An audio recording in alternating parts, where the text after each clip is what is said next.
Hello, good morning and welcome back to Football Morning Show. Masih bersama gue Hanif Tamrin yang tetap setia menemani aktivitas pagi kalian setiap jam 7 pagi kawan-kawanku. Ya, ini mohon maaf ya, kemarin hari Minggu tidak mengudara karena ngonten 5 konten sehari. Badan udah mulai uzur guys. Ya, jadi kemarin gue mohon izin untuk beristirahat ya, 1 hari. Kita regain lagi energi kita biar apa my friend? Biar tentunya di hari Senin dan mengawali minggu ini tentu dengan semangat yang berapi-api kembali. Itu dia teman-teman ya. Jadi jangan lupa kawan-kawan, kita tetap akan absen-absen dulu pastinya. Dan gue ingin shout out juga tentunya untuk seluruh komunitas my friends yang sudah ya meninggalkan jejak di episode kemarin dengan berbagai macam profesi unik. Di antaranya pastinya ada ojol bang, nih dari Payakumbuh, keren. Payakumbuh sudah mendunia my friend ya. Ojol-ojolnya sekarang sudah automation, anjay. Begitupun dari penjual bareh randang. Nah, ini di Bukit Tinggi. Nice dream. Sambil ngaduk bareh randang, pastinya tuh keringetan. Jadi dipastikan kalian harus terhindar dari bau badan. Caranya gampang tentu dengan pakai REXONA Whole Body Deo kawan-kawan. Dengan tentunya ini 2 kali lebih efektif menghilangkan bau badan dibandingkan parfum. Itu dia, melawan bakteri penyebab bau badan di 15 titik tubuh. Jadi tidak hanya di ketiak, tapi juga banyak di 15 titik tubuh lainnya. Bisa juga untuk di kaki teman-teman ya. Jadi tersedia dalam 2 format. Itu ada format lotion yang cepat tentunya menyerap ya, dan pastinya ada format aerosol ya kalau kalian pengen satset, dimana ini cepat kering dan tidak meninggalkan stain alias noda di baju kalian ya. Itu dia bang. Gua kecewa kemarin lu enggak mengudara FMS. Gua pikir lo lebih persisten, tapi lo buat bisa-bisanya ambil libur nggak bilang-bilang kita komunitas my friends. Jadi jujur gua kecewa sama lu bang. Jadi buruan aja, lu langsung masuk aja ke materi, nggak usah banyak bacot, kata Arif Hartanto. Oke guys ya, karena gua kemarin tidak izin ke kalian. Jadi hari ini gue ada pastinya hadiah buat kalian. Tentunya kita hadirkan Ben Jacobs kawan-kawan untuk menjawab seluruh tentunya rasa penasaran kalian terkait seluruh aktivitas transfer dari klub kesayangan kalian. Oke, langsung aja kita telepon dulu Ben Jacob. Hello Ben, it's been a while. How's it going there? Yeah, you've been busy with fun and games and pre-season, and I'm finally rested and cleanly shaven after the World Cup. Great to be back. Yeah, it's being hotting up, right? The transfer window. Let's start with Rodri, Ben. What's the latest with Rodri?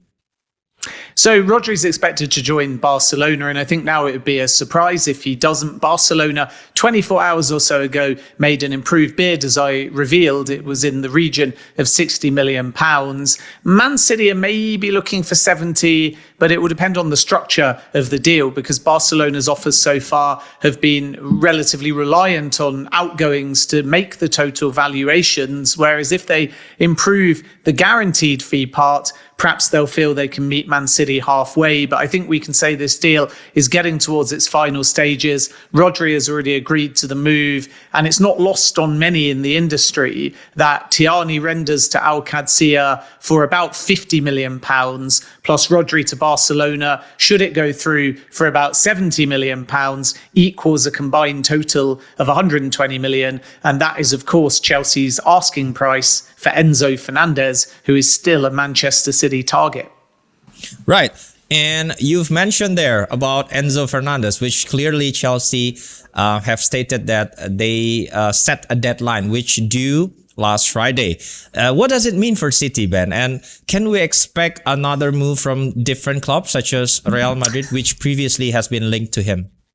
Yeah, so Real Madrid linked to him, as you say, but they issued a statement denying that they were going to come in. So something spectacular would have to change there. Real statements don't always reflect the true reality, as we saw with that claim of 150 million euros bid for Julian Alvarez that Atletico Madrid were not happy about, because they thought it was just an attempt to inflate the market and drive up the price via the sort of relationship that Atleti and Real have, and also due to the rivalry between Barcelona and Real Madrid. And the reality is that deep down, Atleti never really felt like Real were serious about Alvarez. They have considered Enzo Fernandez, though, and they're going to miss out on Rodri by the looks of things too. But of course, Rodri and Enzo Fernandez, now very different profiles, even though Enzo Fernandez started his career at Benfica as a number 6. So at the moment, it's looking like Manchester City or bust for Enzo Fernandez, unless we get a big surprise late in the window. Enzo Maresca knows him very well from their time at Chelsea. And the difference between the two clubs here is that Man City don't see this saga as over, nor do they acknowledge that the deadline was particularly important, whereas Chelsea used the deadline to try and end the saga and avoid any distractions ahead of the new season. And as a consequence, they were hoping that if City were going to move, they would have done so in writing by that 5 p.m. on Friday. But the reason why we have to be alert to this story is because it can be both true that a deadline is gone and the saga is still active. And that is because Chelsea's deadline was framed around a very specific package, a very specific number. And now if Man City wish to come back, they might have to offer a different structure, different payment terms, or maybe even bid more than £120 million. So you can sort of see the deadline as almost like Chelsea putting a release clause number. It wasn't met, but that doesn't mean that there won't be room going forwards for further negotiation. And to be honest with you, City never really in a position to move for Enzo Fernandez now because they'll want to resolve Rodri first. Right. And Man City is also in a discussions with Ayub Buadi now with the outgoings with Tijani Reinders as well as the potential of Rodri's become official soon as well coming to Barcelona. Will it still be possible for Man City to get both Ayub Buadi as well as coming strongly for Enzo Fernandez, Ben?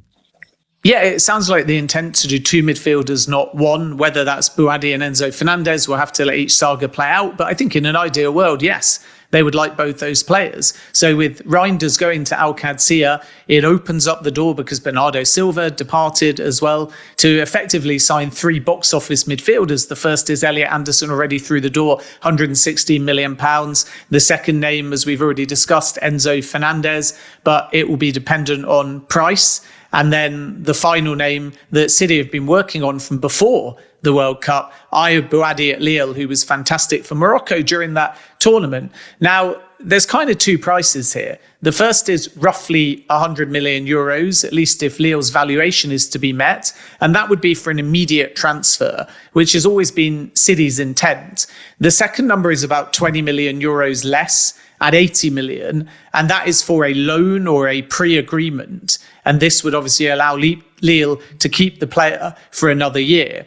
So now we have to understand, are City going to go all in for Buadi? Talks are advanced, and Enzo Fernandez. Are they going to get Buadi and then assess Enzo Fernandez? Or are they going to link the two together and maybe say, let's fund Enzo Fernandez first and then be more flexible? Because if you get Enzo Fernandez, maybe you can give Lille what they want and loan the player back or do a pre-agreement and get a lower number. All signs to this point, because the Enzo Fernandez situation is fluid, are that City's strong preference is Buadi now.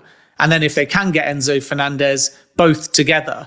And should that scenario materialise, it would be an incredible summer in midfield for Manchester City, where they'll have spent over £300 million on 3 box office players. And even though Bruno Guimaraes and Arsenal gives them one of the best midfields in the Premier League, and Chelsea have got Moises Caicedo, and let's not forget Tottenham with Sandro Tonali and Mateus Fernandes, but you could certainly make an argument that if City get both these players through the door, they enter into the Premier League season with one, if not the best midfield in the Premier League. You've mentioned that should the scenario materialize, spending above north £300 million is a statement, is a box office. How does that sit with the financial perspective, Ben? Since that we are now entering a new regulations that calls quad cost ratio, does that mean that they also need to sell another player in the name perhaps Omar Marmoush or Savinho, or the Man City is in a strong financial positions to get both names through the door and doesn't have to make any sales. Yeah, Manchester City have always been in quite a strong financial position, but these new squad cost ratio rules, the domestic rules of the Premier League, don't hugely benefit them compared to, say, Tottenham. And the reason why is because City are in Europe, so they still have to abide by financial fair play. So in theory, new financial rules, 85% of your revenue you can spend on transfer-related activity. That's the fee, that's the agent commissions, that's the wage. But if you're concurrently in Europe, you maintain a financial fair play cycle, and as a consequence, 70% remains the number. And for all of these big spenders in Europe, it's satisfying the financial fair play or UEFA position that's far harder than the domestic rules. For Tottenham, one of the advantages that they have is that they've come out of a season with European money through the Champions League, and then they've satisfied PSR the last part of the cycle before these new rules came in. And then they've gone into the second half of the summer knowing they can exploit these new financial rules. And because they're brand new, you don't just have 85% as the number you're working towards, you can go over that by 30% more, and in this first year not incur any penalties. And as a consequence, Tottenham have been able to be really aggressive in the market. That's not the case for City. So having also had a big January and a significant revamp last summer as well, they will need some outgoings as well. All of that said, you have Rodri Barcelona, wage coming off the books, and a significant fee for a player that's only got 1 year left on his deal, should that transfer get over the line. Tiani Renders has gone for good money, about £50 million to Al Qadsiya in Saudi Arabia. The direction of travel is a Savinho exit, which is why he wasn't included in the Community Shield. And if last summer's numbers are to be believed, that will be £60 million or even more. And then still the possibility, as you outline, that other names are available on the market, possibly Omar Marmoush, but I don't think that Manchester City are forcing him out the door. But if you took, for example, 60 to 70 million for Savinho, 60 to 70 million for Rodri, and 50 million for Tiani Reinders, then you've effectively got in and around almost 200 million versus, at the moment, 160 million for Elliot Anderson, plus potentially 2 more midfielders. And the net spend is not as damaging when you sell it that way, which is why I think Manchester City will remain calm about their financial situation. Right. That's very clear. Thank you. And let's move a little bit to Manchester United, Ben. After the friendly game in Dublin and against Milan, clearly United are lack of depth in midfield and left back. Why do they think they are currently wait until this late in the summer of transfer window? And realistically, can they still acquire for both positions, Ben? Yeah, it's possible, or even a hybrid, which is obviously where the links with Miles Lewis-Skelly come from, because he can play left back or central midfield, and yet Miles Lewis-Skelly wants to stay at Arsenal. And Arsenal claim they never directly offered the player to either Manchester United or Chelsea. There were some intermediaries involved, whereas Ethan Nwaneri, Gabriel Martinelli, Gabriel Jesus were all not part of the Community Shield squad. Miles Lewis-Skelly started the game. And as a result, that shows you that Arsenal are not trying to force the player out. Coming back to Manchester United, they have to assess left back in light of the fact also that Marcus Rashford, as it stands, could stay. And that means Patrick Dorgu will drop back into a more defensive-minded role in likelihood, and Luke Shaw's still there. And there's big faith in Diego Leon as far as a longer-term prospect. So Manchester United need to decide whether the right kind of profile is available. And the same can be said in midfield, because they have already added 2 there, in fairness. Yuri Tielemans, an excellent signing for 35 million, plus the fact that Andre Santos has joined from Chelsea. And some Manchester United fans are a bit underwhelmed by that. But don't forget, Yuri Tielemans, fantastic footballer, can be dropped straight into a starting 11, a very well-liked dressing room character at all the clubs that he's been at, and a leader. He's captain of the Belgium national team. And many in Brazil think that Santos is going to be the next Casemiro. So he will could surprise Manchester United fans as the season progresses. But coming back to targets on the left-back side, they'd love to do Lewis Hall, but Newcastle this late in the window say not for sale. They've been offered names like Raum and Salibas.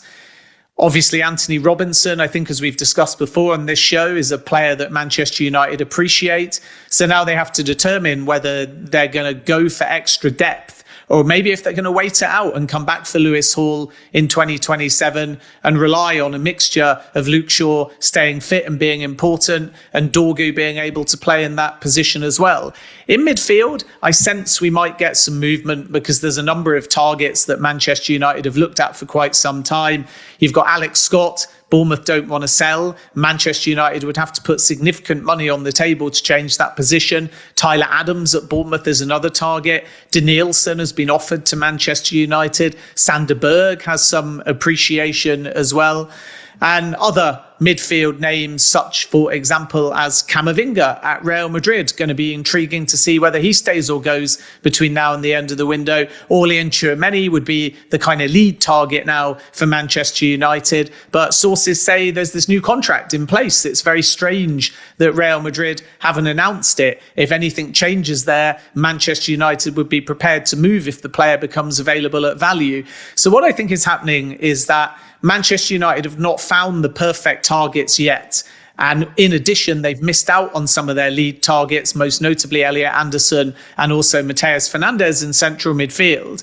And as a consequence, they've had to wait. And as we head into the following week, it becomes a time when maybe buyer and seller suddenly want to do business, so they're not leaving everything until the last minute. And as a result, even though it feels like Manchester United's window has ground to a halt and has been very disappointing to fans, I still think that one, if not two signings will come through the door between now and the end of the window.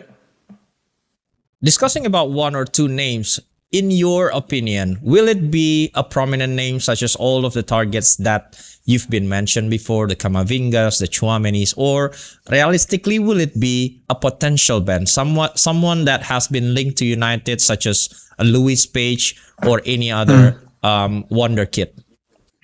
Yeah, I think Lewis Page is a different topic. So at the time of recording, it's been a race between Man United and Arsenal. Arsenal made the first big push, and then Manchester United have moved ahead of them now. And yet Leicester City recently rejected a Manchester United approach for Page. So they're going to have to come back if they want to agree that one. But they're confident that the player wants to join. And you never know, he could be part of the first team plans as well. So it's not unthinkable that they go young as far as that position is concerned. But I think generally it's a case of, can they find somebody that adds to the squad in terms of depth and maybe even in a more starting role outside of that central midfield position? Because remember, in midfield, there's been a lot of kind of fan sentiment towards, we need another midfielder, we need depth, we've not done enough in the market. And that may be true. And it also probably is accurate to say that if you'd have said to fans and said to Manchester United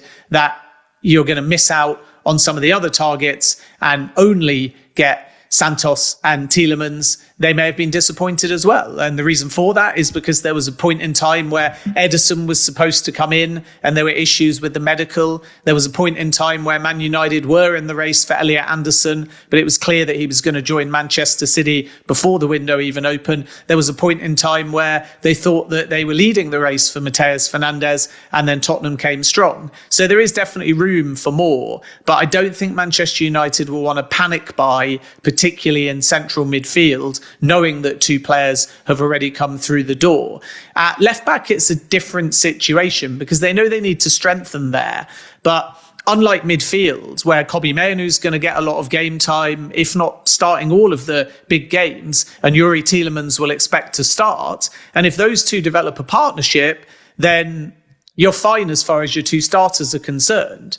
So thinking about another huge name in the sixth position might push one of those two players out of the side. And this is where they have to think about squad chemistry. But at left back, they want a long-term starting solution to Luke Shaw. So if they can't find that now, then maybe they save up their money and play a longer waiting game with Lewis Hall in the hope that he doesn't sign a new Newcastle United contract, and then they can come back in for him in 2027. So it's actually difficult. And although, as I say, I think Manchester United fans will be quite worried by the lack of activity, finding a starting left back that's indisputably going to play above Luke Shaw and Patrick Dorgu. If you discount Lewis Hall, there's not as many targets available. And finding another midfielder, when you look at each of the names available, there's quite a lot on the market, but ensuring there's that balance within the squad is going to be vital. For example, another name we haven't mentioned is Adam Wharton, and he's been on Manchester United's list. But the challenge there is that some in the Man United hierarchy think he's far too similar to Kobbie Mainoo. And if that's the case, profile-wise, player-wise, he might be an addition that is helpful. But if it stifles Mainoo's pathway, then maybe Manchester United choose not to proceed there. So it's more challenging than just buying. It's about making sure that they don't panic buy and they don't stifle the pathways of some of the existing players at the club that they already value. Yeah. And an interesting interview is being released a couple of days ago after the friendly game in Dublin by Michael Carrick, which publicly says that they need a new signing, Ben. It's just like a breaking character where he obviously the face of the type of a coach that is become a PR side of the club and always being a representable and always being positive to the club. And this kind of a publicly cry for a signing, which reminds us with Ruben Amorim previously, which cost him a bit of a sentiment inside of the club. So does he have a say in United transfer strategy, Ben, or is it because of United lack of progress in transfer activity that leads to this statement? Yeah, he has a say, but he doesn't have a veto. So Erik ten Hag had a transfer veto. Michael Carrick doesn't. And I think his comments are just born out of the fact that everyone in the Premier League from the Big Six has strengthened, and some a lot more so than Manchester United, particularly Chelsea and Tottenham Hotspur and Man City.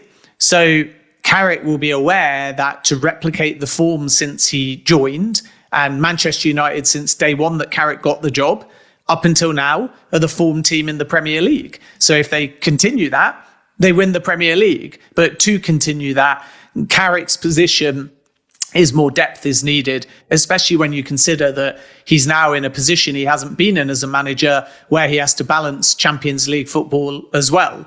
And one injury to almost anyone in any position, and Carrick maybe feels that they're a bit thin. If Rashford stays and gets injured, Dorgu could play on the left-hand side, but then you lose a left-back option. If Shaw gets injured, you've got Dorgu, but again, you lose an attacking option. If Kobbie Mainoo gets injured, Manuel Ugarte is already out. You wish you signed a third midfielder. If Harry Maguire gets injured, there's big faith, by the way, in Yoro and Heaven to form a long-term partnership, and Lisandro Martinez isn't going anywhere. But again, maybe Carrick feels that some kind of defensive cover, some versatile fullback, centre-back type player might be missing from the squad as well. Benjamin Sesko had a great end to last season, but is coming back from injury. Joshua Zirkzee has interest from Juventus. So you could even argue that they might need another forward, although it's fair to say that both Cunha and Mbeumo can lead the line. So all of these things, I think, will be running through Michael Carrick's head.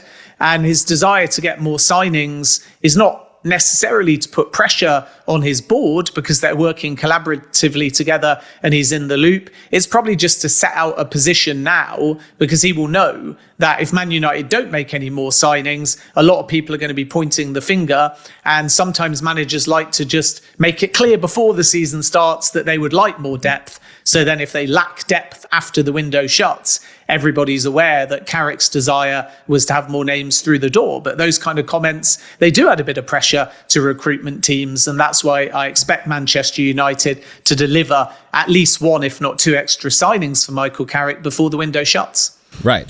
And let's talk about Arsenal a little bit, Ben. After the collapse of Vinicius Junior collective efforts to try to lure him to Emirates Stadium, multiple reports suggesting that Andrea Berta will come back for Kenan Yildiz. Is there a truth in this as per your knowledge, Ben? Well, they like Yildiz, but he recently signed a new deal at Juventus, and that makes any negotiation quite problematic. Let's see whether or not Berta tries. There's several targets over on that left-hand side. And more broadly, Arsenal are kind of looking for a goal scorer, a 9, a versatile attacker, and maybe a left winger as well, but it will be contingent on outgoings. Over on the left-hand side, if Gabriel Martinelli stays, then Arsenal may have no choice but to only add one kind of attacker. But Yildiz is difficult, but the Arsenal appreciation is genuine. Martinelli is not going to Galatasaray, but he was left out of the Community Shield match against Manchester City, which might be an indication that we still could get a departure between now and the end of the window. Iliman Ndiaye is another player Arsenal like. Then Junior Krupi would have been an ideal target, but Bournemouth have said for quite some time he's not for sale, and the player has a metatarsal injury, so no chance of a transfer there. Julian Alvarez is like the dream target, but it all depends on Atletico Madrid. The player's made it clear he'd like to join Barcelona. Atleti have made it clear they want to keep him. Now, Alvarez and Atleti need to keep having a conversation. And if Atleti change their mind, maybe they become more inclined to sell outside of Spain. And that's where a late window opportunity for Arsenal could be a story to watch. But there's certainly not a guarantee there. But I feel like Arsenal are waiting to understand the outgoings. Gabriel Jesus, Napoli, potentially, Ethan Nwaneri to somewhere in Europe or England in the big 5 leagues. I don't think he's got any interest in going to Galatasaray. And then from there, as Arsenal work out how to generate budget and squad space, they'll be able to move late in the window for likely another statement signing, even though you could argue that nothing would have beaten Vinny Jr. had they been able to pull that one off. Yeah, another statement signing that you've mentioned several days ago. I think it was a Telegraph that reported that Arsenal is having a conversation for Victor Osimhen as part of the negotiations for Martinelli.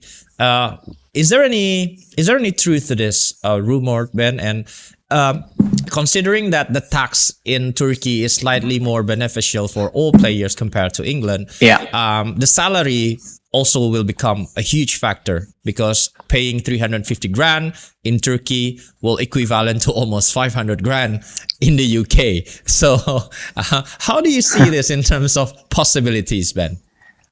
Yeah, I think Victor Osimhen was discussed. It's not really clear from sources whether Gala asked Arsenal or Arsenal asked Gala. But again, Gabriel Jesus would likely have to go before Arsenal are in a position to assess the number 9 position. Osimhen has been linked by reports here in England with both Arsenal and Tottenham, but nothing is developing at this moment. And as I said before, Gabriel Martinelli is not interested in Galatasaray, nor is Ethan Nwaneri, to my information. And those were the 2 players discussed at the same time as Osimhen came up. Osimhen has the opportunity to go to Al Hilal. It's not developing as it stands. And Hilal are looking for a kind of wide attacker rather than a number 9 at the moment. And the reason for that is because the feeling is for Hilal to move for Victor Osimhen, they need to resolve the situation of Karim Benzema. And that's quite tense at the moment between Al Hilal and Benzema in terms of whether he's going to stay or go. Whereas over on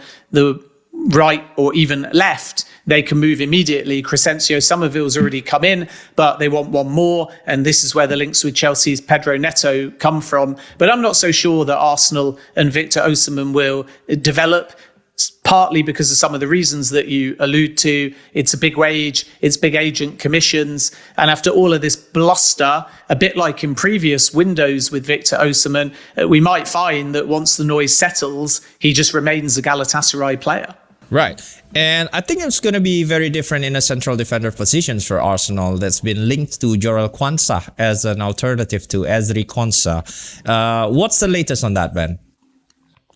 Yeah, so Arsenal need a centre-back because William Saliba was injured at the World Cup, and they tried for Ezri Konsa first, and they offered about £30 million. and it was rejected by Aston Villa. And I think rightly so, because we're in an inflated market between Premier League clubs. And if Jan-Paul van Hecke to Tottenham is 52 million and Max Lacroix to Chelsea from Crystal Palace is 52 million, then clearly Villa are well within their rights to say Ezri Konsa should be far more. So Villa are not going to engage unless they receive an offer of in excess of 60 million pounds. Arsenal are prepared to go to about 40. So there's big gulf in valuation at the moment. And the only way that deal is going to get unlocked is if Arsenal go up significantly in value, and yet Ezri Konsa is their leading target in that position. Jarro Quansah is an alternative. Leverkusen don't want to sell. There was a buyback clause for Liverpool at 70 million euros, so about 60 million pounds, but that's now expired, and Liverpool are not moving for Quansah, nor really a Manchester United, despite a few links. So let's again wait and see whether Arsenal decide to bid, because Leverkusen have already made it clear to Arsenal that they don't want to sell.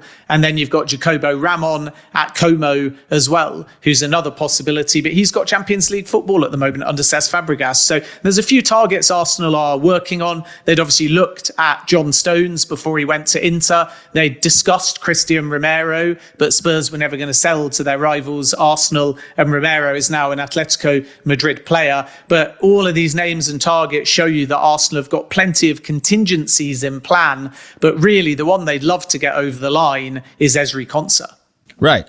Let's talk about Barcola a little bit, Ben. The statement from Al Khelaifi fuel the rumor massively, as well as after the Super Cup against Aston Villa, you know, the body language of Bradley Barcola says everything.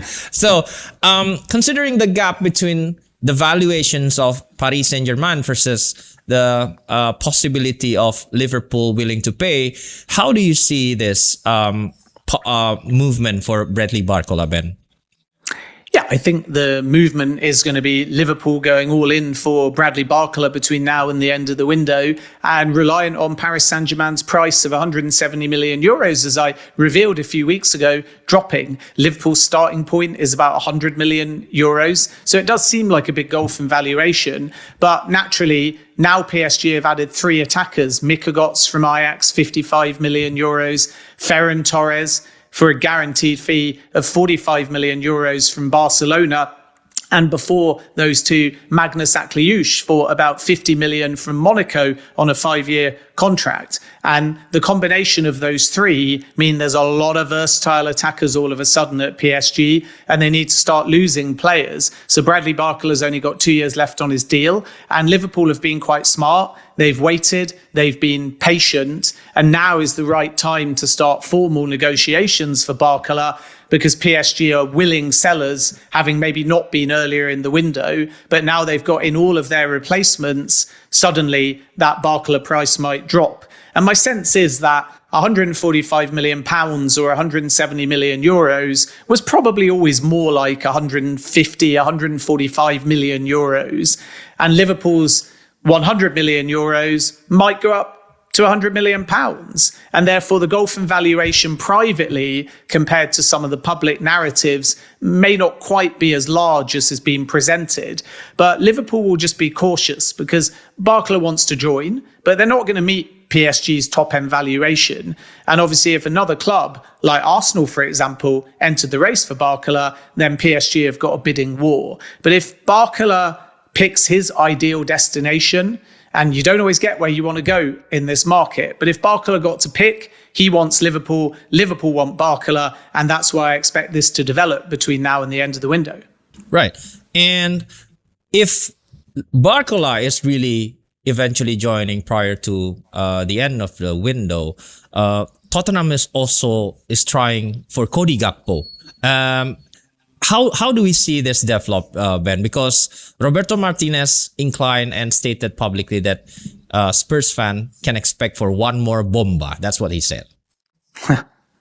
Yeah, and it's quite refreshing to hear a manager say that. Savinho is the one they want, not in the Community Shield squad. There's basically an agreement in principle there. Challenge is Man City need to find a replacement, and it has to be signed off at board level, but there's a fair chance that one develops. Cody Gakpo is a player that Tottenham really like as well, and if Liverpool add Bradley Barcola and maybe one more attacker, Gakpo could be for sale. Right now, he's not, but a bit like the PSG saga, if everything aligns for Liverpool with incomings, then the door could be open to Tottenham. And still, with Richarlison's future having a question mark by it, they may well look to add another out-and-out number 9 as well to support and have competition with Dominic Solanke, who remains valued by Roberto De Zerbi. So Tottenham are going to be busy right until the last seconds of the window. And what a window they've had. I mean, you don't win transfer windows, you win football matches, but Kinski extended. They've obviously revamped their defence. They've revamped their midfield. And now in these final 2 weeks or so of the window, they're going to go all out to find at least 2 new either wingers or attackers. Let's close with Ibrahim Mbaye, Ben. After change agents with George Mendes, he's been linked to several clubs such as Manchester United, Liverpool, and other clubs as well. What are the truth in this? Is it like a type of move that is being initiated by the agent, or is it like a true, genuine interest from multiple clubs in England? Well, Liverpool have a genuine interest. It depends on price, and Barcola is clearly their main focus. Leverkusen have held some talks as well. Some sources say Dortmund are interested, and some clubs in Italy too. So Mbaye is a player that could well leave between now and the end of the window. Let's see whether Liverpool choose to do Mbaye and Barcola, or just put all of their energy on Barcola. Another factor in all of this is the price. We've heard some suggestions that a deal may be possible for a total package, including add-ons of 40 million euros. My information is that Mbaye might be a bit more expensive than that, but definitely a saga to keep an eye on between now and the end of the window, because multiple clubs have been and continue to be in talks with Mbaye. And once again, because of who PSG have added, it is a player whose exit they are prepared to sanction. Right. And I think that is the wrap up for this window. And I really appreciate your insights. It's being such an enlightenment for all of the audience for Football Morning Show. And I expect to see you again in January, Ben. Yeah, I'll look forward to it. Always a pleasure coming on. Have a great rest of summer, everyone. I hope your teams get what you need. And thanks so much for having me on the show. Thank you so much, Ben. I wish you have a wonderful day. Good luck for the season. Thank you very much. I really appreciate it, my friend. Always a pleasure. And yeah, we'll speak very soon. Ya, itu dia tadi updates bersama Ben Jacob eksklusif di Football Morning Show, teman-teman. Semoga tentunya menjawab rasa penasaran kalian. Tadi semua kebagian, Arsenal, MU, City, Chelsea, ya, Liverpool, semua kebagian. Spurs saja gue tanyain ya. Jadi tanpa berlama-lama, tadi karena sudah membahas Inggris dan sedikit Spanyol ya, kita masuk dulu ke Italia, my friends ya. Dari Italia dilansir oleh harian L'Equipe di Prancis, jika akhirnya ini sebuah drama terjadi di menit-menit akhir transfer Zion Suzuki dari Parma ke PSG. Kenapa ini gue bahas di Italia? Karena tadinya ketika nanti resmi dibeli oleh PSG, itu awalnya akan dipinjamkan ke Juventus, teman-teman, selama 1 musim ya. Dan tentu yang terjadi justru adalah sebuah twist yang sangat-sangat membangunkan, karena ini transfernya all of a sudden di last minute itu batal. Alasannya kenapa? Alasannya karena di last minute itu agen dari Zion Suzuki tiba-tiba minta naikin komisinya menjadi 5 juta euro. Itu berarti PSG harus bayar total package-nya lebih dari 40 juta euro, teman-teman. Karena harga transfer yang disepakati adalah 30 juta euro fix plus 5 juta euro add-ons ya. Plus komisi agen lagi diminta 5 juta euro. Padahal PSG sudah mencarter pesawat pribadi untuk Zion Suzuki kemarin untuk segera terbang ke Paris dan melakukan tes medis untuk memformalisasi tentunya transfer ini. Dan ini membuat para petinggi PSG murka dan langsung membatalkan transfer Zion Suzuki dari Parma ya. Dan yang terjadi adalah Aston Villa langsung swoop in ya, masuk nih barang ya. Aston Villa langsung masuk dan menawarkan deal yang plek ketiplek ke Parma.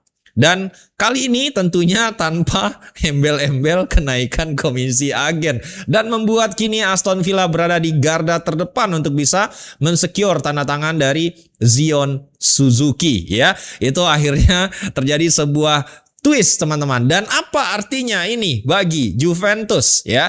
Karena tiba-tiba ini gagal meminjam Zion Suzuki dari PSG karena PSG-nya juga batalin transfer Zion Suzuki. Dan karena tiba-tiba destinasi berikut dari Zion Suzuki adalah Aston Villa, coincidentally ini juga bersinggungan dengan target Juventus sebelumnya, yaitu adalah Dibu Martinez. Namun apakah ini serta-merta akan membuka jalan Juventus untuk mendapatkan kembali Dibu Martinez yang setelah sebelumnya ditinggalkan diskusinya? Menurut Sky Sports Italy, belum tentu my friend ya, belum tentu.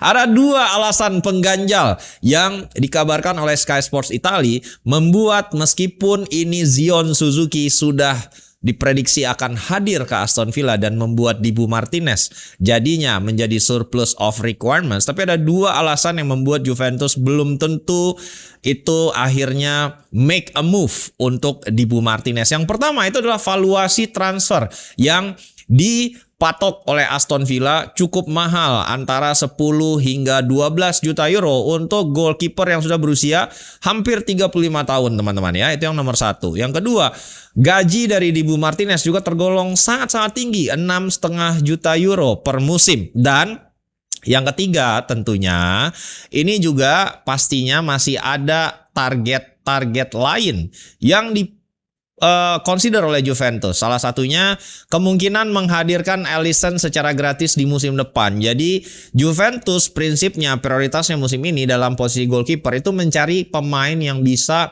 short term alias mungkin di loan. Kalaupun itu adalah pembelian yang cukup besar, mungkin secara profile adalah goalkeeper yang secara usia jauh lebih muda seperti Vicario atau Anatoli Trubin dari Benfica. Jadi ini adalah dua fallback kandidat yang tengah dipertimbangkan oleh Juventus, antara itu masuk dalam short term plan atau nanti long term plan. Kita lihat ya seperti apa nanti pergerakannya. Dan dari Inter Milan, SPENCE sudah resmi diperkenalkan sebagai pemain baru Inter. Posisi back sayap kanan ini diproyeksi di mana? Ini disampaikan oleh website resmi Inter Milan. SPENCE itu tengah berpose di belakang trofi-trofi dari Inter Milan, dan dia mengindikasikan jika sejarah yang dimiliki oleh Inter adalah motivasi tertinggi untuk dia akhirnya memilih destinasi. Mungkin dia agak kaget, kenapa lemari trofinya penuh sekali kawan-kawan ya. Beda sekali tentunya dengan Spurs ya. Spurs yang ada Audi Cup. Iya, ada Audi. Jangan gitu gila, versinya jangan gitu. Spurs panjang juga sejarahnya ya. Oke, kita lihat dulu statement dari SPENCE ya soal trofi-trofian ini. Ini adalah klub besar dan langkah besar bagi saya dan keluarga. Saya sangat bahagia berada di sini dan tidak sabar untuk memulainya. Saya tertarik kepada sejarah Inter. Anda tinggal melihat seluruh trofi yang ada di belakang saya. Ini adalah klub yang sangat-sangat besar. Itu yang disampaikan oleh SPENCE kepada website Inter Milan. Yang dia masih kaget ya. Ini kayak ibaratnya nih guys ya, orang mungkin baru ngelihat sesuatu yang nggak pernah dia lihat ya. Ini kok penuh banget, kok Liga Champions-nya ada banyak gitu.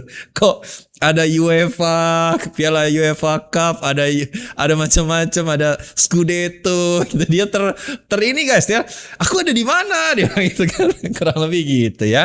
Dan kita tinggalkan dulu Inter Milan, masuk sedikit ke AC Milan guys, di mana ini Rafael Leao itu diberikan warning oleh Ruben Amorim, yang tadinya ini mirip-mirip yang terjadi sama Dibu Martinez ya musim lalu.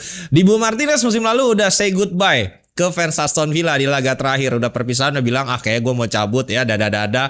Ternyata nggak jadi pindah guys. Nah ini sama nih, Rafael Leao mengeluarkan statement perpisahan kepada fans AC Milan sebelum meresmikan any transfer apapun ya. Jadi dalam keyakinannya dia kayaknya bakal banyak nih yang mau sama gue, MU, Spurs ya, Barca, semua mau sama gue. Realitanya tidak satupun tim besar itu masuk dan menawar kawan kita ini. Yang terjadi sekarang setelah ditawarkan ke sana kemari, Kemungkinan Rafael Leao untuk bertahan justru lebih tinggi ya, karena minimnya destinasi, dan peringatan diberikan oleh Ruben Amorim jika dia harus memenangkan kembali tempatnya, bukan alias itu cuma-cuma akan mendapatkan posisi starting 11. Disampaikan kepada TMW oleh Ruben Amorim ya. Saya tidak tahu apakah Leao akan bertahan, namun Leao adalah pemain kami. Saya sudah katakan jika saya bahagia memilikinya. Dia pemain yang berharga, namun dia harus berjuang untuk kembali mendapatkan tempat. Saya rasa Cisse dengan apa yang dia perlihatkan akan membuat situasi menjadi sulit untuk Leao sebagai starter. Salamakers juga sudah merubah posisinya.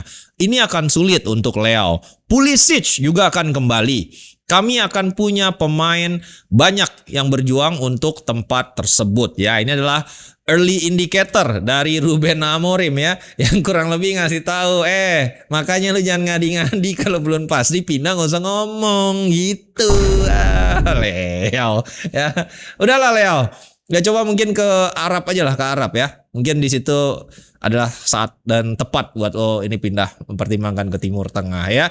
Itu dia teman-teman, beberapa materi yang bisa disampaikan hari ini, dan banyak mungkin pasti yang bertanya, Bang kenapa nggak bahas Community Shield, kenapa nggak bahas Community Shield? Tenang my friends ya, hasil dari Community Shields akan kita bahas secara dalam di late night show nanti malam. Jadi karena ini lebih cocok untuk diskusi ya, jadi gue akan bahas secara mendalam nanti malam. Sama siapa? Tunggu aja late night show nanti malam, kita akan bahas khusus tentang topiknya hasil dari Community Shield, dan juga tentunya in-depth soal kenapa banyak sekali transfer gagal Man City yang ternyata tidak ter-highlight. Nah, apakah Hugo Viana ini sebenarnya sporting director yang jago atau tidak? Nanti coba kita pretelin nanti malam secara mendalam di late night show. Itu dia teman-teman, beberapa tentunya materi yang bisa kita sampaikan kepada kalian hari ini. Sudah ada Ben Jacobs, ada semua update soal